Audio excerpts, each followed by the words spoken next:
बोलो जयकारा बोल मेरे श्री गुरु महाराज की जय। श्री नंगली निवासी भगवान की जय। श्री परमहंस दयाल जी महाराज की जय। श्री नंगल विहालन भगवान की जय।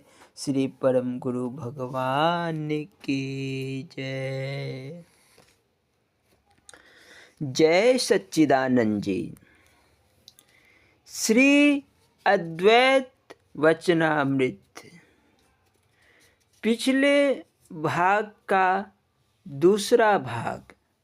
बोलो जयकारा बोल मेरे श्री गुरु महाराज की जय। पिछले अध्याय में हमने संक्षिप्त विवरण पर प्रकाश डाला था, जिसमें पृथ्वी, वायु, आकाश, पानी, अग्नि, चंद्रमा, सूर्य, कपूत, अजगर, सिंधु, पतंग, भंवरा, मक्खी, हाथी, मृग, मीन पर प्रकाश डाला था, जो श्री परमहंस दयाल जी महाराज जी के इरशाद है। अब उसी के दूसरे भाग पर हम प्रकाश डालेंगे। बोलो जयकारा बोल मेरे श्री गुरु महाराज की जय। श्री नंगली निवासी भगवान की जय। श्री परमहंस दयाल जी महाराज की जय। पिंगला श्रृंगार करके ग्राहक की आशा में सवेरे से शाम तक दरवाजे पर बैठी रही, पर कोई व्यक्ति न आया। फिर पलंग पर जा लेटी, परंतु काम बस होकर धैर्य न रहा। कभी अंदर कभी बाहर दौड़ती रही। संतोष न रहा। आशा का त्याग करना चाहिए।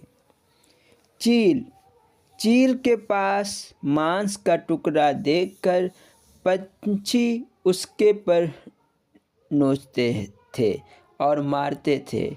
उसने टुकड़ा फेंक दिया और पर फैलाकर आराम से जा बैठी। इसीलिए मैंने भी वस्तुओं का संग्रह करना छोड़ दिया। खाली प्याला, चादर, कोपिन साथ रखता था, परंतु ध्यान के समय विचार होता था कि कोई लंगोट ले गया। इसीलिए सबको फेंक कर नंगा रहता हूँ। बालक को खिलौना देकर बहुमूल्य वस्तुएं ले लो, मार कर पुचकार लो, खुश हो जाएगा। मान अपमान का ध्यान नहीं। स्त्री गले से लगा ले तो कामदेव व्याप्त नहीं होता, खेल में व्यस्त रहता है। इसीलिए मैंने मान अपमान, लोभ और उपाय करना त्याग दिया। कन्या अतिथियों के लिए धान कूटने लगी तो चूड़ियाँ बचती थी। उसने केवल 2 रखी तो भी खटका ना मिटा। फिर एक और तोड़ दी तो खटका बंद हो गया। इसलिए साधु को अकेले रहना चाहिए। साथ में रहने में कलकल होती रहती है। तिरगर राजा की सवारी हाथी, घोड़े और बाजे गाजे से निकल गई, परंतु तिरगर ने तीर बनाने के ध्यान में ना सुना। इसीलिए हमने ध्यान की विधि उससे सीखी। दृष्टि, मन और बुद्धि तीनों को लगाना चाहिए। सांप अकेला फिरता है, घर नहीं बनाता।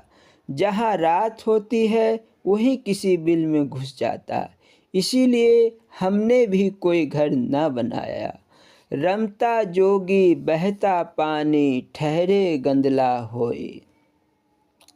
मकड़ी अपने पेट से जाल निकाल कर तानती है और फिर पेट में भर लेती है।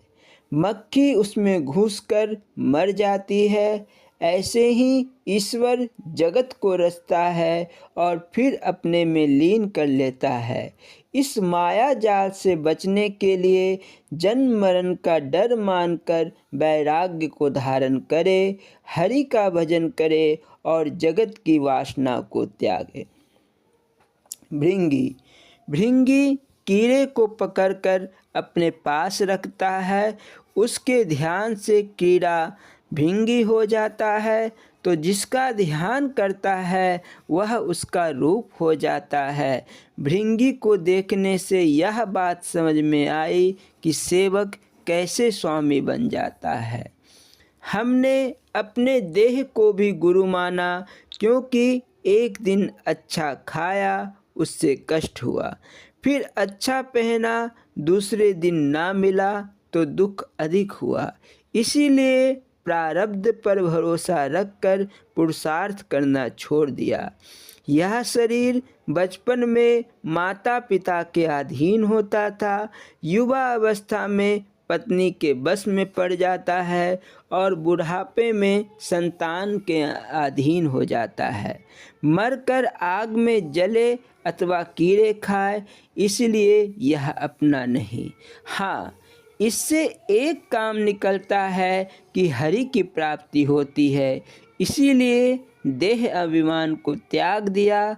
हमारे गुरु महाराज ने 24 शरीरों में होकर हर एक के अलग रंग समझाए। यह वचन कहकर इरशाद हुआ कि अवधूत दत्तात्रेय जी ऐसा कहते हैं, अब उनके उपदेश को मानना चाहिए अथवा इन लोगों की बात को सुनना चाहिए। यह हमको डुबोना चाहते हैं। देखो, जीवा के स्वाद से मछली की क्या गति हुई। संसारी व्यक्ति फकीरों को 2 प्रकार से मारते हैं, खिला खिला कर अथवा खपा खपा कर। बोलो जयकारा बोल मेरे श्री गुरु महाराज की जय। श्री स्वरूप दर्शन पाठ सच्चा मानव। बोलो जयकारा बोल मेरे श्री गुरु महाराज की जय। ध्यान मूलम गुरुर्मूर्ति, पूजा मूलम गुरुपदम, मंत्र मूलम गुरुवाक्यम, मोक्ष मूलम गुरु कृपा। गुरु जी को कीजिए दंडवत, कोटि कोटि प्रणाम। कीट न जाने भृंग को, गुरु करे आप समान।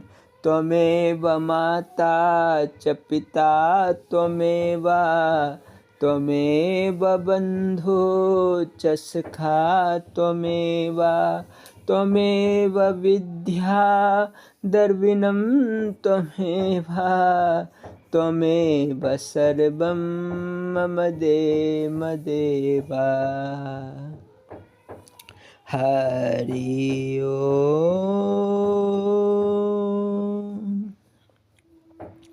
श्री स्वरूप दर्शन पाठ सच्चा मानव। इस पाठ को प्रारंभ करने के पूर्व यह दास श्री नंगली निवासी भगवान के चरण कमलों में दंडवत प्रणाम करता है। बोलो जयकारा बोल मेरे श्री गुरु महाराज की जय। भक्तों और संसारियों में दिन रात का अंतर है। भक्त यदि पतिव्रता स्त्री रूप है तो संसारी व्यक्ति दुराचारी स्त्री के समान है। संसारी जीव उस मालिक को मालिक ना जानकर स्वयं मालिक बन बैठते हैं। भक्त उस मालिक को सच्चा स्वामी समझकर अपने को सेवादार समझते हैं, परंतु संसारी जीव अपनी ममता के कारण शरीर और घर पर अपना अधिकार समझते हैं। घर के जितने सदस्य हो सबका घर में समान भाग है। कई बार अपने इसी अधिकार की रक्षा के लिए वे लड़ते झगड़ते हैं, परंतु सच्चे मालिक को भूलकर वे अनर्थ कर रहे हैं। इस पर यह दृष्टांत है, कोई महात्मा किसी सेवक के घर बैठे थे। सत्संग हो रहा था। 2 चिड़ियाँ उस कमरे की छत में घोंसला बनाकर रहती थी। अकस्मात एक और चिड़िया आई तथा उनका झगड़ा आरंभ हो गया। उन्होंने एक दूसरे को चोंचे मारकर घायल कर दिया। महात्मा जी सत्संग छोड़कर चिड़ियों की ओर देखने लगे। कुछ देर पश्चात संगत ने चकित होकर पूछा, महाराज जी किस विचार में पड़े हो? चिड़ियाँ देखकर क्या करोगे? कोई ज्ञान ध्यान की बात करो। महात्मा जी ठंडी श्वास भरकर बोले, वास्तविक सत्संग तो चिड़िया सुन रही है। घर के मालिक तो आप हो। आपके घर में ही अपना घोंसला बनाया हुआ है। एक कहती है घर मेरा है, दूसरी कहती है घर मेरा है, परंतु वास्तविक बात को तो इन दोनों मूर्खों को पता नहीं। ठीक इसी प्रकार मनुष्य मनुष्यों के साथ अपनी स्वार्थपरता के लिए लड़ते हैं। उन्हें मालिक का नाम तक याद नहीं। शरीर के सभी संबंध किसी की धरोहर है।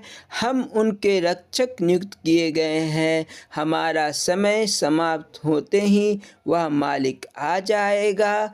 वृक्ष के साथ कितने ही पत्ते लगे और झड़ गए, अनेक पक्षी कितने ही अपना घर बनाकर चले गए। मूर्ख व्यक्ति सब जानकर भी ईश्वर की रचना पर अधिकार करके दुखी हो रहा है। उन्होंने ईश्वर को बीच से हटा दिया है और स्वयं मालिक बन बैठे हैं। उन्हें हर समय मृत्यु का भय है। वह यह नहीं जान सके जो वस्तु उनके जन्म से पहले भी विद्यमान थी, उनके मरने के पश्चात भी विद्यमान होगी। जीव उस वस्तु के होते हुए चला जाएगा, फिर वह उनकी कैसे हुई जीव ने मुक्त होना है, तो इनसे मोह ममता हटा दो। प्रत्येक मनुष्य अपने को अच्छा और दूसरे को बुरा समझता है। यदि वह अपनी बुराई को जान ले तो उसके यह सब अवगुण दूर होकर यह कुंदन बन जाएगा। मनुष्य को वास्तविक मानव बनने के लिए ही यह शरीर मिला था, परंतु इस उत्तम शरीर को पाकर भी इसकी दृष्टि ऊपर नहीं उठी।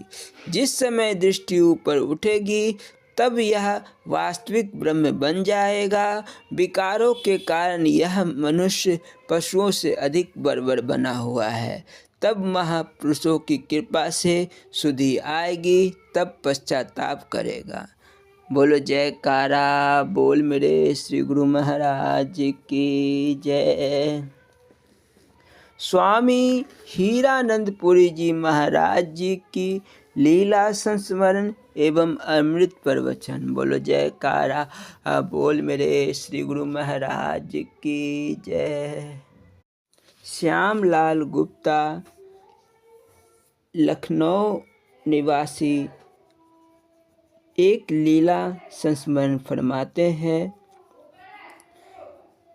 सर्प, आदमी और भय। यह कोई 1940-42 की बात है। गर्मियों के दिन थे। मैं आश्रम में श्री महाराज जी की सेवा में लगा हुआ था। दोपहर होने तक महाराज जी अपना भोग लगा चुके थे। उन दिनों नंगल विहालन आश्रम के कमरे और लंगर एक ही कतार में बने हुए थे। आश्रम के पीछे जाने के लिए एक ही दरवाज़ा था। उसके पीछे भी बड़ा सेहन था और दूसरे कई कमरे थे। मुझे याद नहीं कि उस समय मैं क्या कर रहा था कि मेरे सामने कहीं से सर्प की आवाज़ आई, अर्थात सांप की आवाज़ आई। आवाज़ सुनकर महाराज जी भी अपने कमरे से निकलकर पिछले दरवाजे से निकलने को आगे बढ़े। उस समय तक मैं महाराज जी के आगे आगे चल रहा था। मेरे मन में सांप को लेकर एक अजीब सी घबराहट और भय पैदा हुई। स्पष्ट था कि सांप सांप चिल्ला रहा था। कुछ क्षणों तक मेरे मन की यही स्थिति रही, जैसे सांप मुझे डसने जा रहा है। महाराज जी तो अंतर्यामी थे। पता नहीं मेरे दुर्बल मन पर उन्होंने अपने दिव्य भावों का कैसा प्रक्षेप कर दिया कि दूसरे ही क्षण में आकस्मिक रूप से निर्भय बन गया। इतनी निर्भयता और निश्चिंतता आ गई जिसका मैं वर्णन नहीं कर सकता। मुझे याद नहीं कि वह सांप भाग गया या मार डाला गया, किंतु अपनी मन स्थिति का मुझे स्पष्ट स्मरण है। एक भीरू व्यक्ति के हृदय में इतना साहस भर देना महाराज जी के व्यक्तित्व की ही विशेषता थी। मैं स्वयं तो जरवत आगे आगे बढ़ा जा रहा था, किंतु कुछ ही समय के अंतराल पर निर्भयता की जो अनुभूति हुई मुझे, वह मेरी नहीं थी, बल्कि निश्चित रूप में महाराज जी के द्वारा कृपा पूर्वक आरोपित कर दी गई थी। बोलो जयकारा बोल मेरे श्री गुरु महाराज की जय। स्वामी हीरानंदपुरी जी महाराज जी के अमृत प्रवचन। बोलो जयकारा बोल मेरे श्री गुरु महाराज की जय। यह प्रवचन प्रारंभ करने के पूर्व यह दास स्वामी हीरानंदपुरी जी महाराज जी के चरण कमलों में दंडवत प्रणाम करता है। बोलो जयकारा बोल मेरे श्री गुरु महाराज की जय। स्वामी हीरानंदपुरी जी महाराज जी जब अपने प्रवचन प्रारंभ करते थे तो प्रारंभ करने के पूर्व हरिओम की ध्वनि लगवाते थे। बोलना जी, हरिओम हरिओम हरिओम। ओम सच्चिदानंदाय नमः।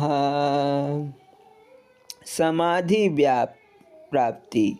यजुर्वेद की बृहदारण्य को उपनिषद अध्याय मंत्र 33 में भी कहा है, शांतो दांता उपरतस्थितिषु समाहितो भूत्वात्म नैन्यवात्मानं पश्यति। अर्थात बाह्य इंद्रियों के व्यापार से शांत, दांत शब्द स्पर्श आदि विषयों की तृष्णा से रहित और लोक वासना से, पुत्र वासना से, चित्त वासना से निवृत्त हुआ तितिक्षु, शील उष्ण तदादिक तथा मान अपमान निंदा स्तुति आदिक द्वंद्वों का सहनशील पुरुष आत्मा में समाहित समाधि में स्थित होकर ही आत्मा को प्रत्यक्ष करता है। आत्मा प्रत्यक्ष देखता है। समाधि अवस्था वाले को समाहित कहते हैं और समाधि से भिन्न अवस्था को व्युत्थान अवस्था कहते हैं। मनोवृत्ति को हृदय, त्रिकुटी आदि स्थानों में स्थिर करके ओम सोहम अजपा नाम गायत्री जाप आदि उसका अर्थ जो त्रिगुणातीत व्यापक विभु सर्व ज्योतियों की ज्योति महाप्रकाश स्वरूप आनंदमय परमेश्वर है, उसी में मंत्र जपते समय जो श्रद्धा, प्रेम और दृढ़ता पूर्वक भावना रखनी है, इसी को धारणा कहते हैं। धारणा के दृढ़ हो जाने को ही ध्यान कहते हैं तथा धारणा से ही अंतर्मुख ध्यान की प्राप्ति होती है। ईश्वरात्म स्वरूप के दृढ़ ध्यान से समाधि की प्राप्ति होती है, अर्थात परमेश्वर के स्वरूप में ध्यान के परिपक्व हो जाने से सुगमता पूर्वक समाधि की प्राप्ति होती है। ध्यान की प्राप्ति सद्गुरु कृपा से या सम्यक भाव से सर्व समय शब्दादि विषयों से चित्तवृत्ति का भली प्रकार निरोध कर दृढ़ता से अंतर्मुख हो जाने से होती है। अहम भाव के त्याग से ही वृत्ति निरोध होता है और तन, मन, धन, वचन, बल, बुद्धि, विद्या सब कुछ गुरु परमेश्वर के समर्पण करने से अहम भाव की निवृत्ति होती है। अहम भाव के भली प्रकार निवृत्त हो जाने से परमेश्वर की प्राप्ति रूप मुक्ति आनंद का जो परम उत्तम साधन उपासना ध्यान है सो नित्य नियम पूर्वक अखंडता से हो सकेगा। गुरु शास्त्र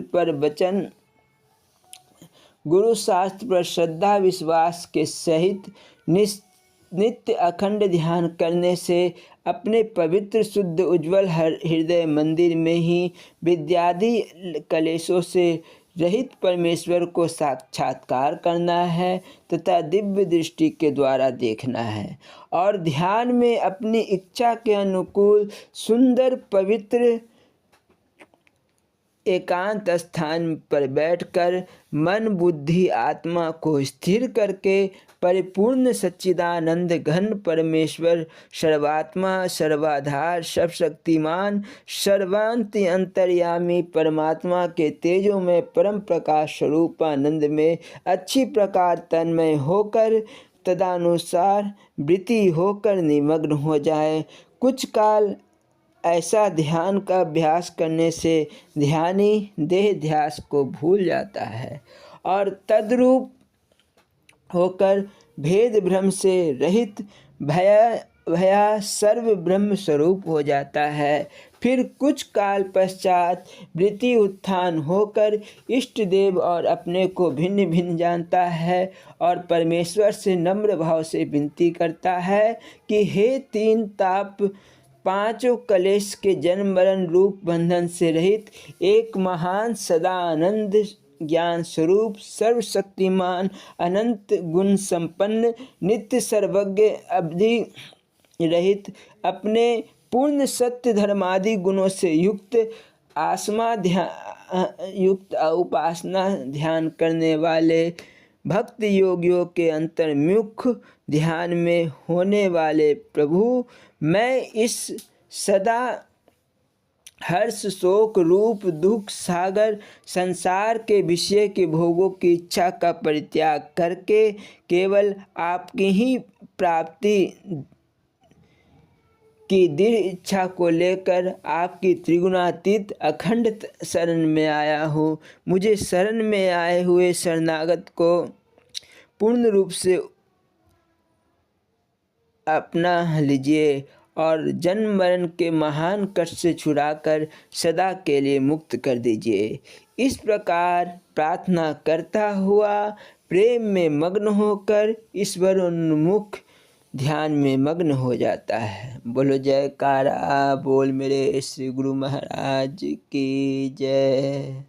स्वामी परम ज्ञानानंद पुरी जी महाराज जी की लीला संस्मरण एवं अमृत प्रवचन। बोलो जयकारा बोल मेरे श्री गुरु महाराज की जय। सब में मेरे राम।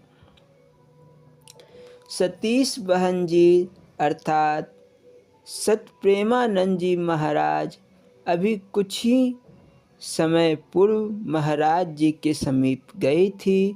उनका शुरू का प्रेम था। महाराज जी ने बहन जी को विदा देते हुए कहा कि जाओ, मन लगाकर पढ़ना तथा समय निकालकर सत्संग कीर्तन भी किया करना। कुछ ही दिनों के पश्चात मिलने पर महाराज जी ने पूछ दिया, कीर्तन करती हो? बहन जी बोली, महाराज जी मेरे मोहल्ले में माता का जगराता हुआ करता था, वहाँ सभी माता का भजन गाते हैं। फिर हम लोग उस समय चुप हो जाते हैं। जब उनका भजन समाप्त होता है तब हम गुरु महाराज का भजन गाने लगते हैं। महाराज जी बोले, यह भी क्या बात है कि माता का भजन गाते समय तुम चुप रहती हो? क्या गुरु महाराज माता नहीं है? तुम ही लोग तो विनती में गाती हो, त्वमेव माता च पिता त्वमेव बंधु च सखा त्वमेव। फिर माता पिता भाई सखा तथा सब देवी देवता वही हुए। अतः यही ख्याल कर लिया करो कि महाराज जी ही माता के रूप में साड़ी और चुन्नी पहनकर बैठे हैं। बेटी, मुझे तो सभी देवी देवताओं में अपने गुरु महाराज ही दिखाई पड़ते हैं। वही मानकर मैं सबको प्रणाम करता हूँ। किसी देवी देवता को मिलने से मेरी पूजा बाधित नहीं होती। तुलसीदास कहते हैं, सिया राम मैं सब जग जानी, करहु प्रणाम जोरी जुग पानी। बोलो जयकारा बोल मेरे श्री गुरु महाराज की जय। स्थान हीनू रांची, दिनांक 21/10/1984। यह प्रवचन प्रारंभ करने के पूर्व यह दास स्वामी परम ज्ञानानंद पुरी जी महाराज जी के चरण कमलों में दंडवत प्रणाम करता है। बोलो जयकारा बोल मेरे श्री गुरु महाराज की जय। आत्म कल्याण की जिज्ञासा को लेकर आए हुए प्रेमियों, बोलो हरि ओम हरि ओम हरि ओम। अभी तक तुम लोगों ने महात्माओं के प्रवचन तथा भजनों के द्वारा सत्संग की चर्चा सुनी। मैं समझता हूँ तुम लोग अपनी अपनी भावना के मुताबिक इसके अर्थ भी लगा रहे होंगे और उसी अनुसार उस पर विचार भी करोगे।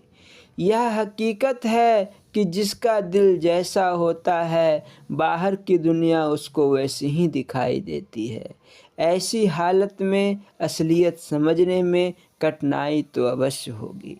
जिसका हृदय शुद्ध और श्रद्धावान होता है, वही सत्संग की बातों को सही ढंग से समझ सकता है।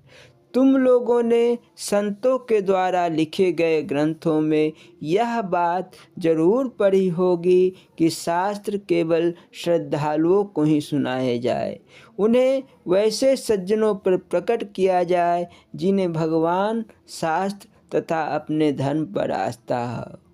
जो लोग श्रद्धाहीन हैं और धर्म के विपरीत चलने वाले हैं, उनके लिए शास्त्रीय बातों का कोई मोल नहीं होता। उनके लिए ऐसे ग्रंथ लिखे ही नहीं गए। वे तो शास्त्र की बातों का उल्टा अर्थ लगाएंगे, क्योंकि ये बातें उनकी समझ के परे की होती है। तुम अपनी आँखों में जैसी ऐनक लगाओगे, बाहर की तमाम चीज़ें तुमको उसी रंग की नज़र आएगी। बहुत सारे लोगों के दिल में ऐसा भाव पैदा होता है कि यहाँ के भक्तजन अपने गुरु को भगवान क्यों कहते हैं, उनकी जय क्यों बुलाते हैं। गुरु तो सामान्य मनुष्य की तरह है, फिर ये भगवान कैसे हो गए।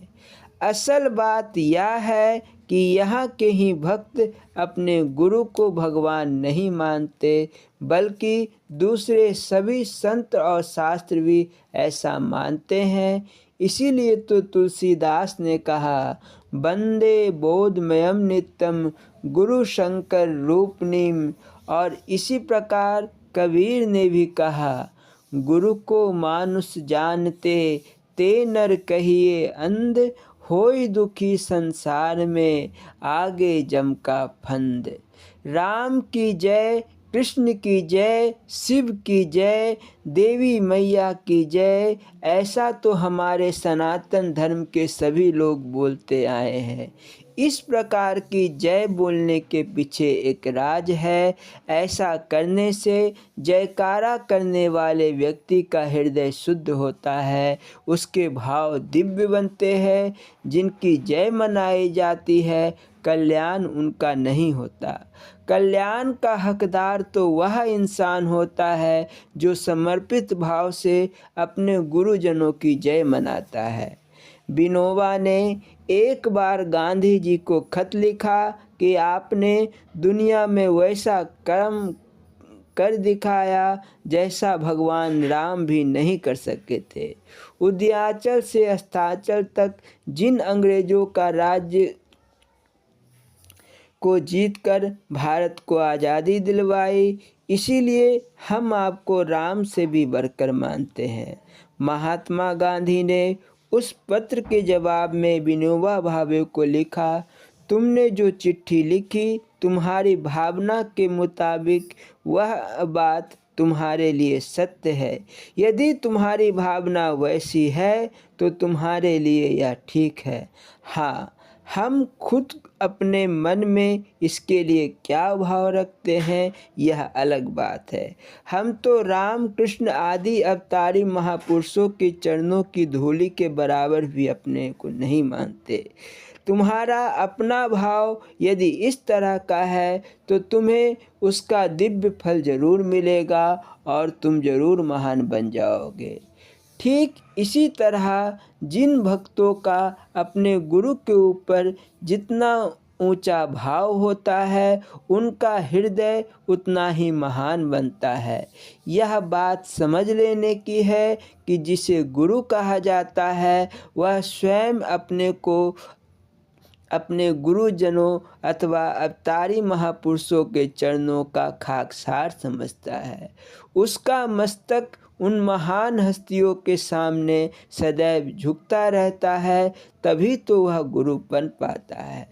जिन भक्तों के हृदय में अपने गुरु के प्रति श्रद्धा नहीं होती वे रूहानियत में कभी ऊंचे नहीं उठ सकते। वैसे लोगों की वृत्ति तमोगुण प्रधान होती है जो उन्हें संसार की तरफ दौड़ाती रहती है। ऐसी वृत्ति का परिणाम यह होता है कि शरीर छूटने के बाद उन्हें बार बार संसार में जन्म लेना पड़ता है। भगवान तो सबका कल्याण करते हैं, वे किसी का बुरा नहीं करते। लोग भगवान के स्वरूप को ही नहीं समझते, भगवान क्या है यह नहीं जानते। तुम लोगों ने अपनी उपासना के लिए जो धारणाएं बना रखी है साधारणतः लोग उस असलियत को नहीं समझ पाते। वे तो बाहर की बातों में ही टीका टिप्पणी करते हैं, तर्क वितर्क लड़ाई झगड़ा खड़ा कर लेते हैं। असल में भगवान के लिए कोई झगड़ा नहीं। भगवान किसी का कम और किसी का ज़्यादा नहीं होता। वह ना तो हिंदू है, ना मुसलमान, ना सिख, ना जैन, ना ईसाई, ना बौद्ध, ना जर्मन है, ना फ्रांसीसी। वह तो सारे ब्रह्मांड के लिए एक है, किंतु इतनी बड़ी पृथ्वी पर जो इतने सारे भगवानों का निर्माण किया गया उसमें एक भेद है। ऐसा क्यों किया गया? संसार में जैसे अंग्रेज़ों के लिए ईसा मसीह है उसी तरह हम हिंदुओं के लिए 24 अवतार हैं। जैसे सिखों के लिए 10 गुरु और जैनियों के लिए उनके तीर्थंकर हैं, वैसे ही दूसरे लोगों के लिए उनके मजहबों के अपने अपने भगवान का स्वरूप है। लिपि के जो शब्द हैं वे सब लोगों के द्वारा बनाए गए हैं, वे आसमान से टपक कर नहीं आए। हाँ, आसमान से इल्हाम के रूप में जो शब्द उत्पन्न हुए उन्हीं भगवान शंकर ने अपने डमरू से निनादित किया। उसी के आधार पर दुनिया की कुल लिपियाँ बनी। उन लिपियों की जानकारी कर लेने के बाद हम उनकी मदद से अलग अलग भाषाओं के शब्दों को समझ पाते हैं।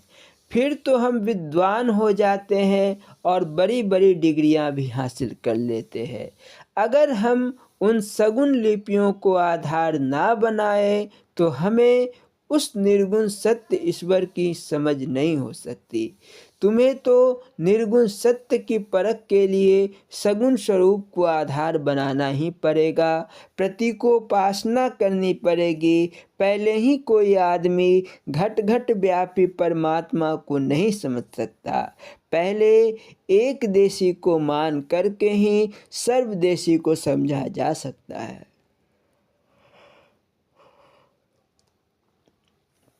जब एक देशी की उपासना करते करते तुम्हारा अंतःकरण शुद्ध हो जाएगा तो तुम्हारा सगुण इष्ट ही निर्गुण रूप में प्रतीत हो जाएगा। मंदिर में जो पत्थर की मूर्तियां पूजी जाती है, नास्तिकों के लिए वे तो पत्थर ही हैं, लेकिन सही माने में वे पत्थर नहीं होती। भक्तों के लिए ये जीवंत होती है। शरीर तो गुरुओं का भी आदमी ही की तरह होता है, वह आसमान से नहीं गिरा होता। जैसे तुम्हारा शरीर बना, वैसे ही तुम्हारे गुरु का भी बना। ऊपर ऊपर से कोई फर्क नहीं होता, फर्क तो भावना का है। हम उन मूर्तियों में, उन गुरुजनों और महापुरुषों में अपनी पूज्य भावना रखते हैं। जो इस भेद को नहीं समझते, उन्हीं की नज़र में मूर्तियों की पूजा पत्थर की पूजा मालूम होती है।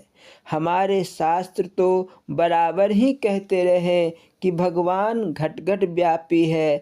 अब अगर वह संसार के कण कण में समाया हुआ है, तो क्या वह मूर्ति में नहीं रहता होगा? तुम तो अपनी नज़र को केवल भौतिक पदार्थों में उलझाए रहते हो। हाँ, जिन भक्तों की उन पत्थरों में ईश्वरत्व बुद्धि होती है, उनके लिए तो वह ईश्वर होता ही है। एक महात्मा ने अपने आश्रम के बाहर बोर्ड लगवाया था, भगवान का साक्षात दर्शन। स्कूल कॉलेज में पढ़ने वाले लड़कों के लिए बोर्ड एक तमाशा था। वे हंसी हंसी में ही भगवान का साक्षात दर्शन पाने के लिए बाबा के पास पहुँचे। बाबा ने उनकी आवभगत की और उनके पूछने पर बताया, अभी साक्षात दर्शन हो जाएंगे। मैंने भगवान को टेलीफोन कर दिया है, वे आ ही रहे हैं। लड़कों ने सोचा, यह तो हद हो गई, कहाँ तो दर्शन लिखा था, अब तो भगवान तक टेलीफोन भी किया जा रहा है।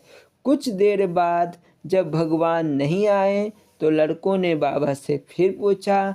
बाबा बोले, पहले तुम लोग यह बताओ कि किस रूप में भगवान के दर्शन करना चाहते हो।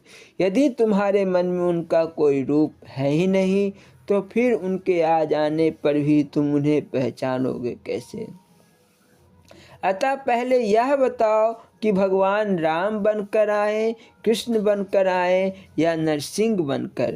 भगवान का अपना रूप तो कोई है नहीं, तुम्हारी भावना और निष्ठा के मुताबिक ही वे रूप धारण करते हैं। अगर तुम्हारी भावना ही किसी एक पर स्थिर नहीं है, तो भगवान दिखेंगे किस रूप में? अगर तुम्हें भगवान के निर्गुण स्वरूप पर आस्था है, तो क्या तुम आकाश की व्याख्या कर सकते हो? नहीं। इसीलिए सबसे पहले तुम्हें सगुण की उपासना से शुरुआत करनी होगी। किसी एक स्वरूप पर निष्ठा दृढ़ करनी होगी। प्रभु के विषय में तो कहा है, रूप न रंग न रेख कछु, प्रभु तीनों गुण से भिन्न। अर्थात भगवान किसी खास शरीर में नहीं रहते, वे तो भक्तों की भावना के अनुकूल अपना रूप बनाते हैं। उनका अपना ना कोई रूप है ना रंग है, वे तो तीनों गुणों से परे हैं। अगर तुम्हारी समझ ठीक हो, तो यह सारा ब्रह्मांड भगवान का ही रूप है। उनका स्वरूप तुम्हारी बुद्धि की कालिक में छिप गया है। पहले तुम पूजा उपासना द्वारा अपने अंतःकरण को शुद्ध करो, तब बात बनेगी। भगवान के किसी भी सगुण रूप पर अपना ध्यान केंद्रित करो। उस सगुण रूप को हृदय में देखते देखते तुम्हारी वृत्तियाँ एकाग्र होने लगेगी।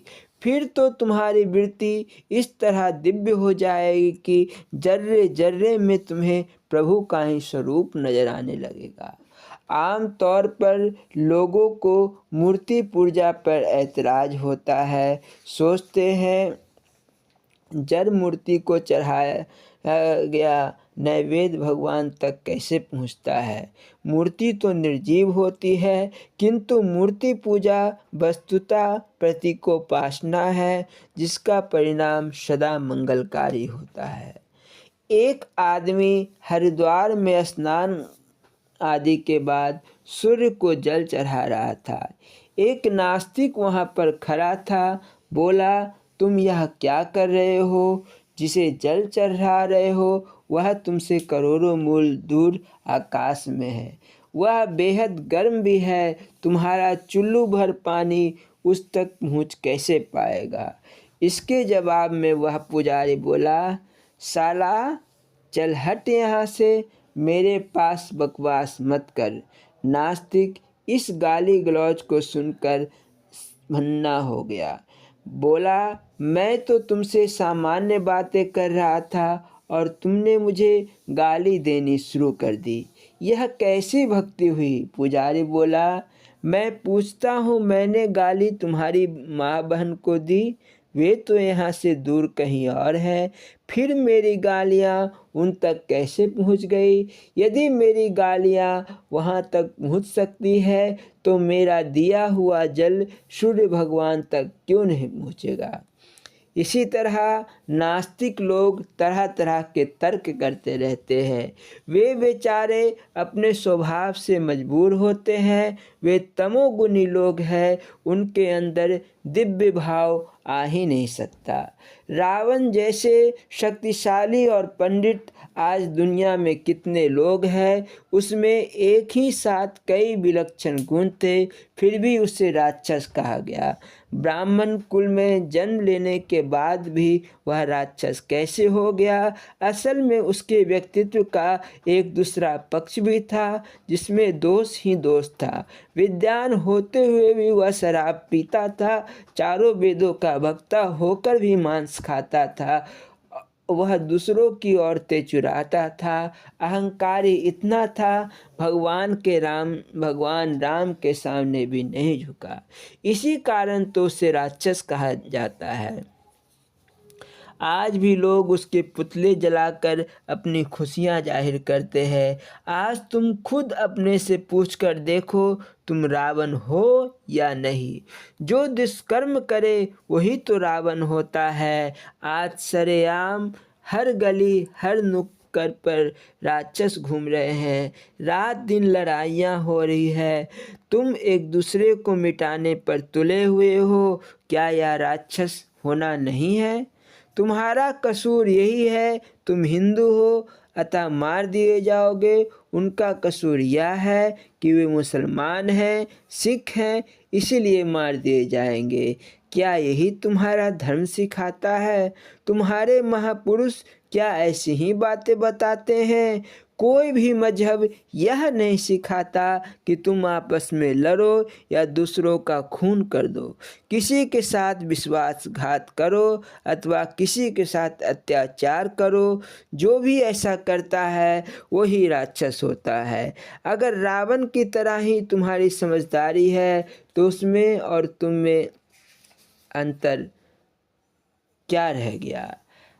तुमने अब तक दुनिया में इतना सारा ऐश्वर्य इकट्ठा किया, धन बटोरा, तब तुम्हें क्या शांति मिली?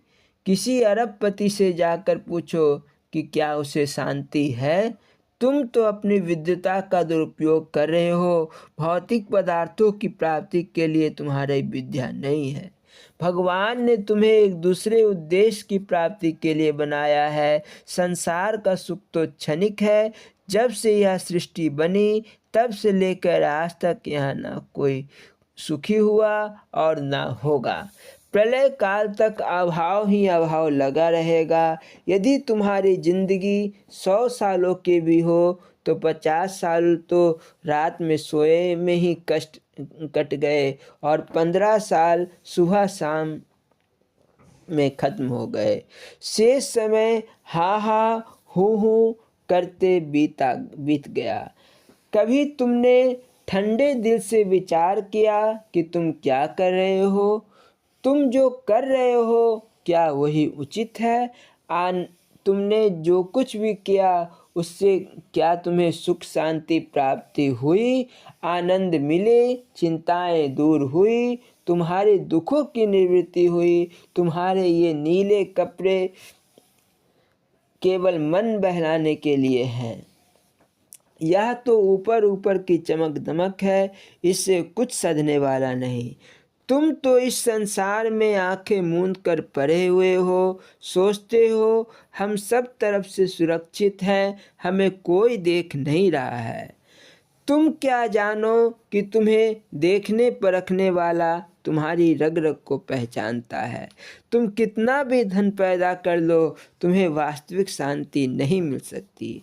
एक वह दिन था जब बच्चे मातृदेवो भव, पितृदेवो भव, गुरुदेवो भव कहा करते थे और वैसा उच्चारण भी करते थे। आज हमारे लड़के पीएचडी डिलीट करके अपने पिता को घर से निकाल देते हैं, माता को बहिष्कृत कर देते हैं, अपनी मेम साहिबा को प्रसन्न करने के लिए कुछ भी कर सकते हैं। वाह रे विद्वान और पीएचडी, बड़े सभ्य हो गए, शिक्षित हो गए, क्या बना तो प्रणाम करना भूल गए, धर्माचार छोड़ बैठे, घूस लेने और लूट करने में माहिर हो गए। इससे तो वही अच्छे थे जो पढ़े नहीं थे।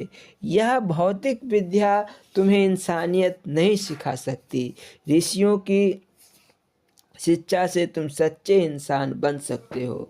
तुम लोग हर बात को तर्क की कसौटी पर कसना चाहते हो। हकीकत यह है, ईश्वर तर्क का विषय हो ही नहीं सकता।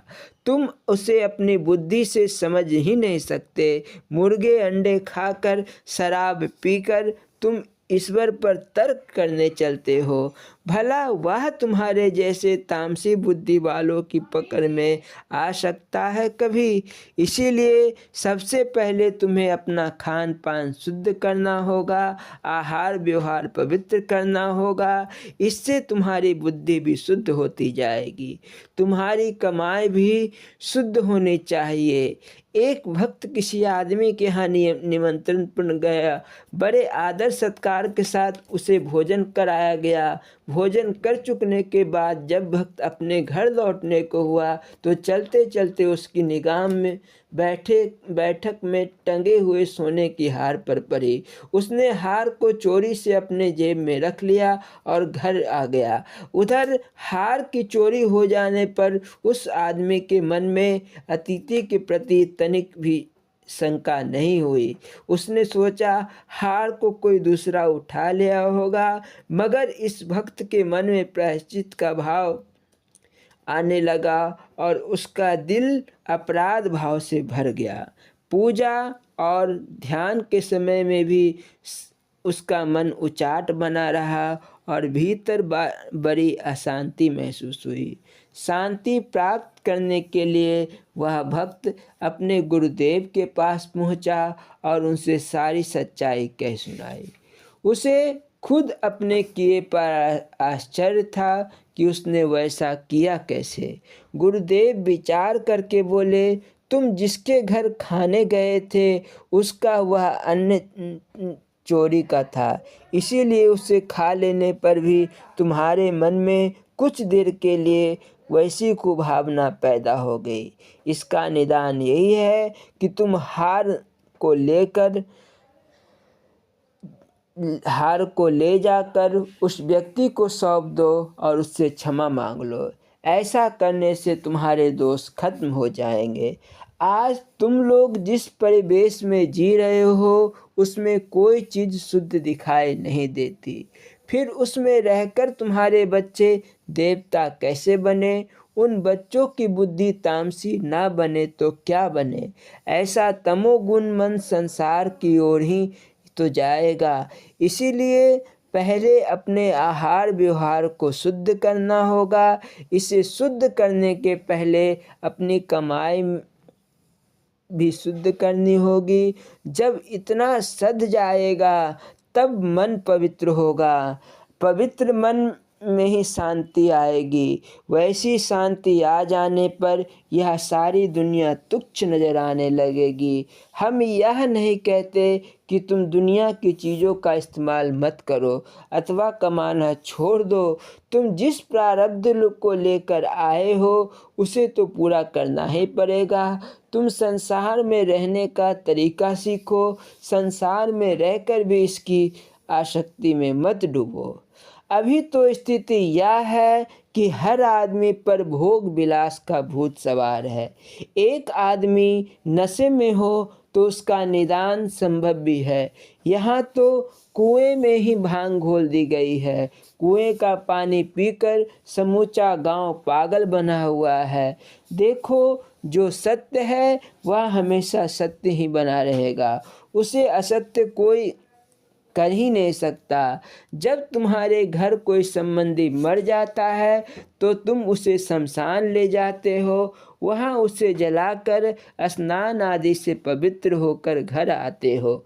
वह तो तुम्हारा ही संबंधित था, बाप दादा या भाई का। फिर उसे जलाने के बाद शुद्धि की क्या आवश्यकता हो गई? पहले मैं तुम उस मुर्दा समझकर उस छूने से अपने को दूषित मानते हो। अब जिन मुर्गों या बकरों को काट कर तुम खाते हो वे क्या मुर्दा नहीं होते? उनके स्पर्श से क्या तुम अशुद्ध नहीं होते?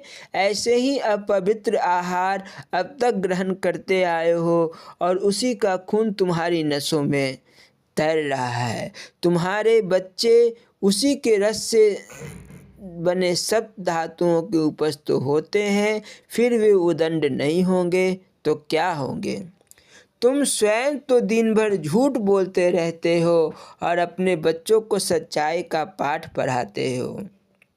बच्चों को सत्यवादी बनाने के पहले खुद सत्य बोलना सीखो, खुद शैतानी करना छोड़ो, तभी तुम बच्चों को देवता बना पाओगे। तभी तुम्हारे घर वैसे बच्चे पैदा होंगे जो तुम्हारे खानदान का नाम रोशन करेंगे। भगवान ने तुम्हारे लिए इतना फल फूल पैदा किए हैं, दूध घी पवित्र बनाए हैं, क्षमा करिएगा, दूध घी पकवान बनाए हैं, उनसे तुम्हारा पेट नहीं भरता कि मांस मछली खाने जाते हो। इसीलिए कहता हूँ कि अपनी गलत आदतों से अपना, अपने परिवार तथा समाज का बेड़ा गर्क मत करो। जब तक तुम स्वयं अपने को नहीं सुधार लेते तब तक तो तुम्हारा परिवार सुधरेगा, तब तक ना तो तुम्हारा परिवार सुधरेगा और ना तुम्हारे समाज की ही तरक्की होगी। इसीलिए जमाना तो जाग ले ए अफलाक की साया तले, फिर न कहना यह कभी हमसे हुआ कुछ भी नहीं। जो बात सत्य है वह सदा सत्य बनी रहेगी। 2 दूना 4 होता है, यह आज भी है और 100 साल बाद भी होगा। अतः मैंने जो हिदायत की, तुम्हें जिस बात से सावधान किया, वह हमारी ही नहीं तमाम बुजुर्गों और शास्त्रों का कथन कहना है। उसे मानने में ही तुम्हारा कल्याण है। जय गुरु आशीर्वाद। बोलो जयकारा बोल मेरे श्री गुरु महाराज की जय। श्री नंगली निवासी भगवान की जय। श्री परमहंस दयाल जी महाराज की जय। श्री नंगल विहालन भगवान की जय। श्री परम गुरु भगवान की जय। जय सच्चिदानंद जी।